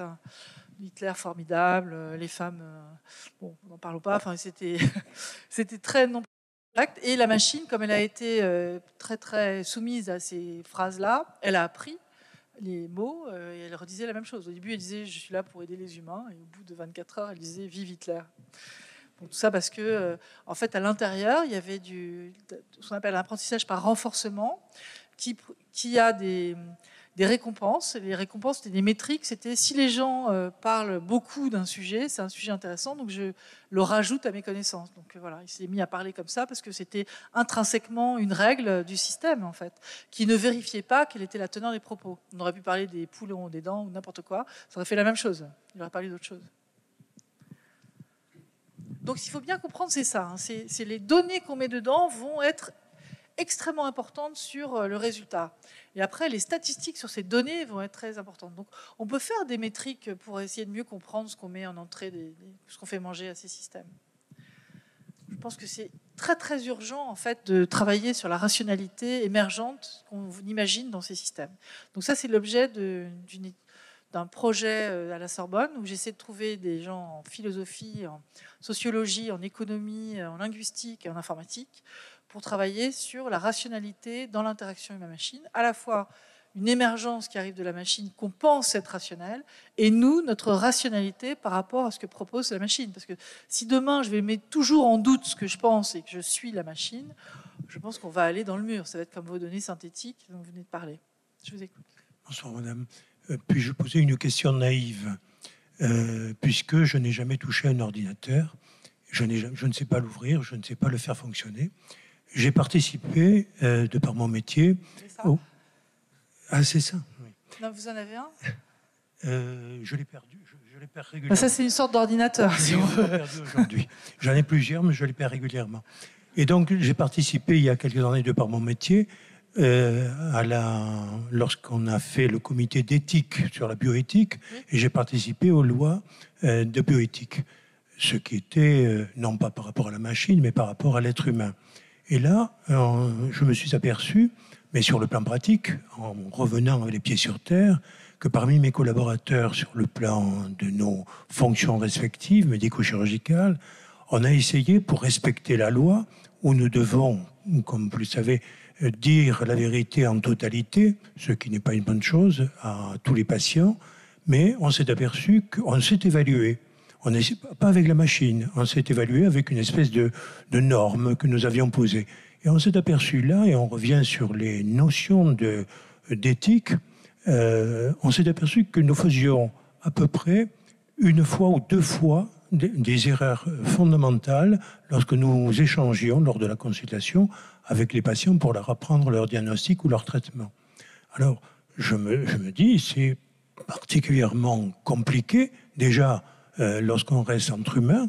Alors, avec la machine, à part qu'il y ait des normes préconçues, ça m'interroge beaucoup. Je pense qu'il faudra être très alerté de le côté artificiel des machines. Quand vous avez un humain qui vous raconte quelque chose qui n'est pas la vérité ou qui ne donne pas le diagnostic total, je ne sais pas qu'est-ce que vous avez présupposé là par rapport au patient. Si vous, en tant que patient, vous avez un problème, vous allez vous retourner devant cet individu en disant mais pourquoi vous, médecin, vous m'avez pas dit cette chose-là que j'aurais voulu entendre, par exemple. Devant une machine, quelle est la responsabilité de la machine? Quelle est la responsabilité de l'humain? Qu'est-ce que ça veut dire de poser cette question à une machine? Est-ce que demain, si je reprends, je ne sais pas si ça correspond à ce que vous vouliez savoir, mais si je prends demain des machines qui sont autour des malades, est-ce qu'elles doivent mentir au sens humain, c'est-à-dire dissimuler des choses devant quelqu'un ou leur dire la vérité? Je ne sais pas. Le mensonge blanc n'est pas un mensonge, mais est-ce qu'on va doter les machines de ce genre de stratégie? Mais est-ce que c'est à une machine d'annoncer un diagnostic à un patient? Oui, mais ça, c'est la question qu'on peut effectivement se poser. Est-ce que c'est pas aux humains à chaque fois d'être aux manettes de tout ce qui est décisionnel, qui est important? C'est-à-dire que ce qu'on va laisser aux machines, c'est plutôt des tâches répétitives, des synthèses de documents, des vérifications d'orthographe, etc. Mais dès qu'il s'agit de prendre des décisions médicales de haut niveau, c'est pas aux machines de le faire. Tout simplement parce qu'elles sont pas responsables. Je pense que c'est ça l'atout, avant tout, que je voulais discuter avec vous. C'est la partie de responsabilité dont je n'ai pas parlé là, mais c'est l'essentiel quand même. Si j'ai un problème demain, je me retourne devant quelqu'un en disant « Mais pourquoi vous avez fait ça ?» La machine, elle n'a pas de responsabilité. C'est pour ça que je disais que l'homme ou la femme qui était le décideur sur le diagnostic, sur le plan du traitement, pas sur le traitement, mais sur le plan de l'annonce, comme nous l'exige la loi, se tromper pour l'évaluation de celui ou celle qu'on avait en face de soi, se tromper à peu près 1 fois sur 5 ou 2 fois sur 5. Oui, mais on a la même chose en justice. Qu'est-ce que ça veut dire? Est-ce que la machine... En fait, le biais qui est derrière, c'est de penser que la machine a forcément raison. Or, elle n'est pas neutre. Donc, j'aurais tendance à dire que les êtres humains se trompent, mais les machines aussi. Et c'est pas mieux d'utiliser une machine. Alors, dans certains cas qui sont très répétitifs, peut-être, par exemple, sur les biopsies qu'on fait, les lamelles qui sont regardées au microscope, on peut trouver en anapathe, sur le médical, énormément d'atouts à utiliser de l'IA qui va regarder la lamelle parce que l'œil humain a plus de mal à regarder, etc. Dans des cas comme ça, la machine, elle est très utile. Et l'IA est très utile. Dans d'autres cas qui sont où l'humain a plus de facilité de perception, peut-être que ce n'est pas utile. Il ne faut pas penser que forcément, quand on utilise une machine, effectivement, elle a une clairvoyance, une vérité. Ce n'est pas vrai, ça. Alors après, c'est pas vrai en ce moment, parce qu'elles ne sont pas vérifiées. Maintenant, qu'est-ce que veut faire la normalisation? Elle voudrait mettre des règles et des évaluations. C'est-à-dire, non seulement, quand je construis la machine, j'essaie de la faire avec cette idée d'éthique by design, c'est-à-dire évitons que le corpus d'apprentissage ne soit pas bien balancé, qu'il y ait des gens qui ne soient pas présents dans la diversité que j'essaie d'apprendre à la machine. D'accord? C'est la première chose. Mais la deuxième, c'est post-traitement, c'est-à-dire comment je vais auditer cette machine, comment je vais suivre son fonctionnement dans l'utilisation quotidienne qu'on peut en avoir. Et là aussi, les normes, c'est de dire, on voudrait qu'il y ait des comités qui vérifient, des comités d'humains, des métriques, mais des comités d'humains aussi. Donc cette méthodologie de vérification a posteriori, lorsque l'outil est utilisé, que ce soit en médecine, que ce soit sur l'écologie, que ce soit sur l'énergie, sur n'importe quel sujet, ce sera la même chose. Il faudra faire attention. Encore plus en médecine, effectivement. Oui. Oui, une question. Alors récemment, j'ai entendu parler d'un problème de paresse de l'IA. Paresse de l'IA, la paresse de l'IA qui a dû être corrigée. Alors, je voudrais juste savoir dans ChatGPT si c'était un problème de données, justement, ou si c'est... que veut dire cette correction nécessaire à un moment donné? Je m'interroge. Oui, moi aussi. Bon, alors, évidemment, qu'est-ce que ça veut dire la paresse de l'IA? C'est encore une projection, on anthropomorphise ces machines. Alors maintenant, on dit que la paresse de l'IA, c'est quand elle ne sait pas faire et qu'il y a un trou dans la raquette. Il n'y a pas suffisamment de données de ce type-là pour pouvoir résoudre le problème qui est donné. Donc, on parle de paresse de l'IA, c'est ça? Bon, voilà. Bon.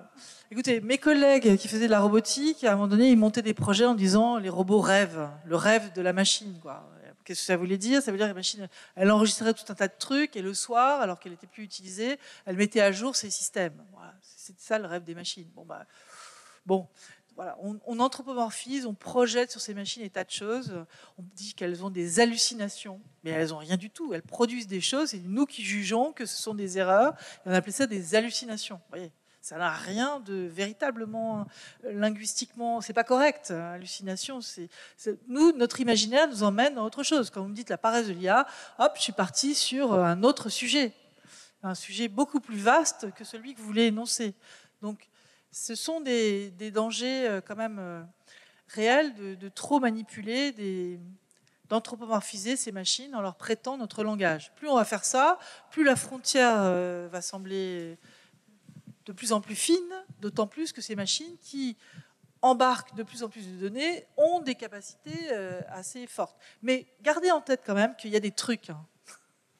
C'est-à-dire ce que j'ai dit tout à l'heure sur la température, c'est-à-dire qu'on avait cette capacité de pouvoir bouger le curseur, de prendre soit le meilleur choix, soit parmi les meilleurs choix. Bon, on se rend compte quand on comprend ça que là, on se fait avoir, quoi. Quand j'entends des gens me dire « je suis poli avec ChatGPT », je dis « bon, c'est pas la peine ». Vous voyez? Donc, il ne faut pas non plus prendre argent comptant ce que dit la machine. C'est une illusion. De temps en temps, c'est utile pour nous.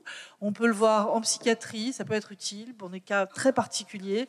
Dans le grand âge, peut-être que moi, je suis en train de créer des robots pour bien m'amuser plus tard, là, avec un truc que je comprends bien et qui va m'apporter peut-être de l'amusement qui sera utile, qui sera une présence, je ne sais pas. Mais il y a des choses à chercher, quoi, sans confondre la machine et l'humain. Donc moi, je parle de machine inhumaine. Voilà. Même si c'est sur nos données. On prend quelques dernières questions. Oui, moi j'ai une question par rapport aux images que vous nous avez montrées. Donc, notre difficulté à faire la part des choses entre une image générée par l'IA ou non. De plus en plus, ça occupe la scène politique avec de nombreuses deepfakes. C'est vrai que j'aimerais vous entendre peut-être sur une régulation possible, et notamment par rapport à la démocratie. Alors, les deepfakes, c'est un vrai sujet. Hein. Moi, j'étais...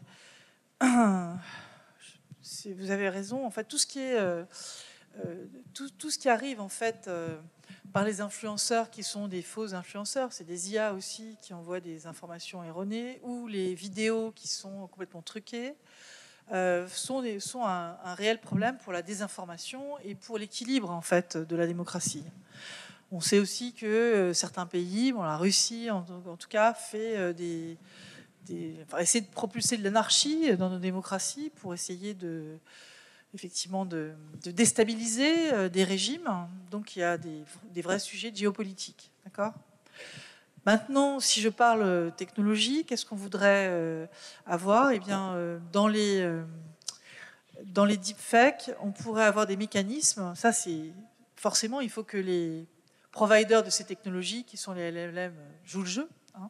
Google peut le faire, par exemple. OpenAI pourrait le faire. C'est-à-dire mettre des filigrammes.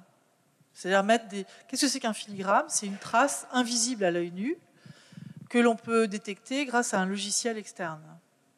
Alors, c'est pas 100% d'assurance, hein, parce que on peut très bien le modifier, ce truc-là. Si je fais du hacking particulier, on le voit, hein, c'est l'escalade. Maintenant, si ça n'a pas un prix énorme, il faut essayer de comprendre, il faut rationaliser.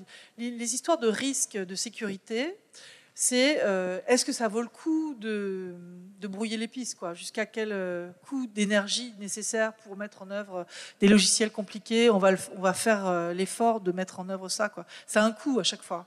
Donc il faut voir quelle peut être l'utilité pour les gens. Donc,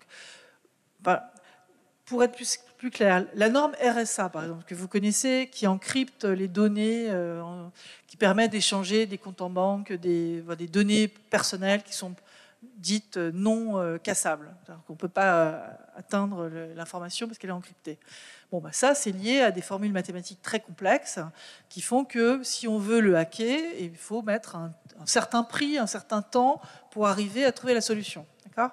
Donc, ça ne vaut pas le coup, suivant le coût, on ne va pas le faire pour n'importe quoi. Donc, dans la masse, on ne va pas se servir on ne va pas essayer de décrypter, parce que on n'a pas si on le décrypte, ça sera trop tard, l'information sera partie, ça n'a pas de sens. Ouais. Donc c'est toujours une escalade comme ça.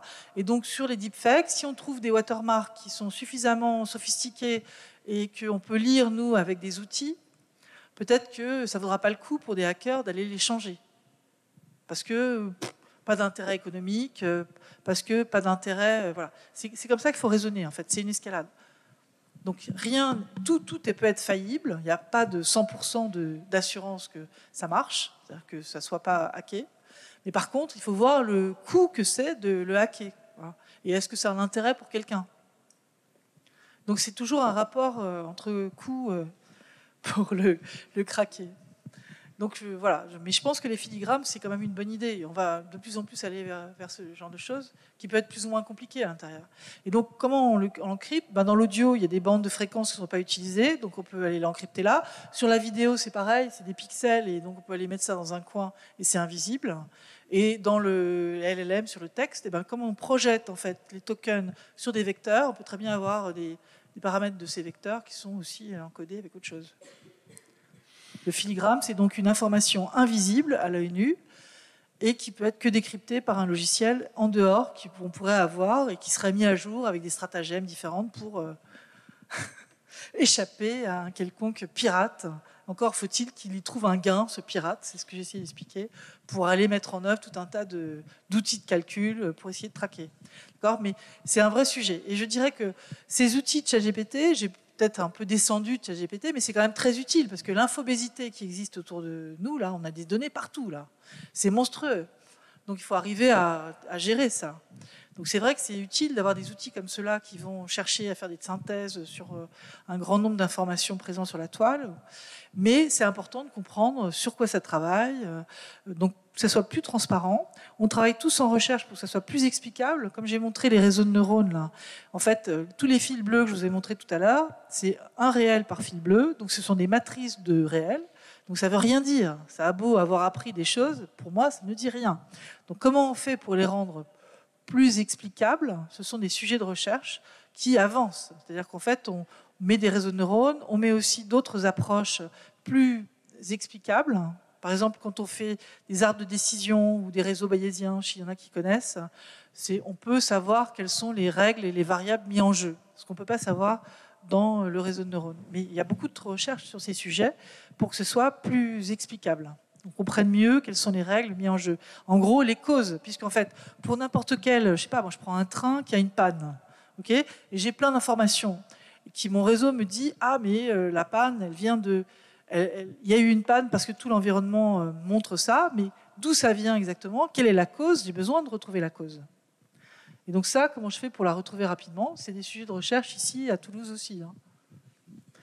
Donc vous aurez sûrement une autre présentation. Une autre conférence sur le sujet. Explainability, qui est un vrai sujet pour toutes les entreprises. Allez, on prend une dernière question. Du coup, vu que vous ne comprenez pas totalement les réseaux de neurones artificiels, comment vous pouvez être sûr de comment procède la machine précisément et tous les risques? Je connais le fondement mathématique, je sais quel est l'algorithme qui est utilisé, donc je sais le calculer sur 2 exemples, je peux le faire. Mes étudiants, je leur montre sur un bout de papier comment ça marche. Je peux très bien expliquer ça sur peu d'exemples. Okay. Après, elle fait ça avec des milliards de paramètres, il y a plein d'astuces dans tous les sens, c'est de plus en plus compliqué, certes, mais le fondement, bon, il n'est pas si compliqué que ça. Et si plus tard, on reproduit... pas tout le cerveau humain, mais avec des neurones plus complexes, est-ce que ça changerait quelque chose? Est-ce qu'on pourrait toujours le comprendre? Ou est-ce qu'à un moment, on aurait une part de mystère qui, du coup, ça laisserait échapper des risques? Bon, alors je vais complètement démystifier. Hein. Blue Brain Project et tous ces projets-là, voulant recopier le cerveau d'un mammifère à l'EPFL, avec beaucoup d'argent mis par la communauté européenne, ont été un fiasco. Parce ils ont fait du machine learning, comme je fais moi, mais ils n'ont pas du tout expliqué, ils n'ont pas construit un cerveau, quoi que ce soit. On est dans du balbutiement de tout ça. Donc il faut faire attention aux annonces d'Elon Musk ou de tous ces gens-là un peu nocifs sur on en est avant. Enfin, quand j'écoute, moi, des transhumanistes aux États-Unis faire un discours, c'est pas scientifique. Je veux dire, c'est des hypothèses, on ne sait pas résoudre le truc, et ils disent sachant ça, alors voilà, on arrive là. Je dis, mais non, c'est pas vrai, les capteurs marchent pas à 100%, il y a des choses qui sont faillibles, donc tout ça est balayé et tout marche. C'est pas du tout scientifique. Donc il faut faire attention. Si on arrivait à reproduire le cerveau d'un humain, il y a une centaine de neurones différents dans notre cerveau. On ne sait pas comment c'est organisé. On sait qu'il y a des colonnes corticales, que c'est très compliqué. Et en plus, quand vous avez un accident, par exemple, on va retrouver des zones du cerveau qui sont recopiées ailleurs. Donc c'est vraiment très perméable. La règle deuxième que j'aurais dû dire, non seulement le neurone, les neuroscientifiques, les biologistes dont j'ai parlé, ils ont inventé ce modèle mathématique, mais il faut savoir aussi que l'ancêtre de la machine qui apprend, c'est l'idée que c'est plastique, notre cerveau, il apprend sans arrêt. Donc entre les synapses, il y a l'équivalent qui est symbolisé par un poids dans ma machine, là, mais c'est en fait une facilitation de propagation d'ondes électriques dans le cerveau. Et donc ça, c'est ce qu'on appelle la plasticité cérébrale. Ça va plus ou moins transmettre l'électricité. Et au bout des dendrites là, que j'ai montré, il y a des ions, c'est chimique. Ça transmet de la chimie à d'autres boutons en face qui récupèrent le truc et qui vont en propager l'information. Donc on est encore à des balbutiements. Là, j'ai montré une sorte de cellule. Tous les réseaux de neurones actuels marchent sur des cellules comme celle-là. Donc, Bon, peut-être que j'en connais quelques chercheurs qui font déjà des colonnes corticales avec 2-3 types de cellules, mais c'est vraiment le... Je pense qu'on arrivera plus facilement à faire du cyborg. Je ne vais pas vous emmener vers autre... Je vais vous emmener dans autre chose. C'est-à-dire que si je prends des cellules certaines cellules qui ne sont pas associées à certaines tâches et qui peuvent être modulées dans notre cerveau, il y a des cellules comme ça, je peux leur faire apprendre certaines fonctions dans des boîtes de pétri. Donc, dans des laboratoires, on est capable de faire pousser des cellules, comme vous savez les grands brûlés maintenant. On prend un bout de votre peau et on fait pousser la peau. Donc on vous aide à retrouver la peau d'un grand brûlé avec de sa peau qui a poussé dans un bac artificiel. Donc, vous voyez, il y a des trucs formidables qu'on peut faire quand même. Bon, de la même façon, certains neurones de cerveau, on peut les faire pousser dans des bacs et on voit qu'ils ont des propriétés extrêmement intéressantes parce que l'énergie, il y a très peu d'énergie nécessaire pour que le vivant fasse quelque chose. Et ça, c'est apprendre, ça serait reproduire des choses, ça communique avec d'autres neurones. Et on peut les programmer de certaines fonctions et on voit des manifestations émergentes. Okay, bon, après, c'est encore des balbutiements, tout ça. Mais peut-être que ce sera plus simple demain de faire, avec des cellules du vivant, des transistors qui coûtent que dalle, qui sont écologiquement plus intéressants. Vous voyez ? Donc, demain est plein de surprises. Il ne faut pas en avoir peur. Il faut être conscient que derrière tout ça, il y a des gens qui travaillent vraiment sur des recherches de pointe. C'est ces gens-là qu'il faut écouter. Ce n'est pas les vendeurs, les marketeurs de tous ces systèmes fabuleux qui vont révolutionner la planète et qui vont encoder des IA plus intelligentes, enfin, avec des IA, des intelligences super humaines. Là. Ça, c'est du bluff total. C'est pour vous empêcher de réfléchir. Hein. C'est comme le lapin dans les phares des voitures. On vous fait peur et comme ça, voilà. Et comme tout c'était très complexe et que personne ne vous dit mais c'est pas si complexe que ça, on pourrait déjà s'intéresser à ce sujet-là. Et après, petit à petit, on va comprendre autre chose. D'accord ? C'est ça la bonne stratégie, c'est de dire qu'on peut arriver à comprendre les concepts qui sont derrière l'apprentissage de ces machines et petit à petit apprendre un peu mieux et se sentir plus confiant devant les systèmes. Ensuite, moi je travaille sur la confiance. Quelles sont les caractéristiques de la confiance de ces objets ? Pour le Sensenelec qui dépend donc de normalisation en Europe.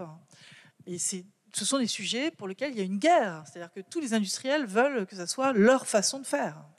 C'est là où elle se situe, la guerre. Mais fondamentalement, la machine, elle est neutre. Elle est pas neutre parce qu'elle a appris vos données, mais elle n'a rien d'intention propre. Ça, c'est de la SF.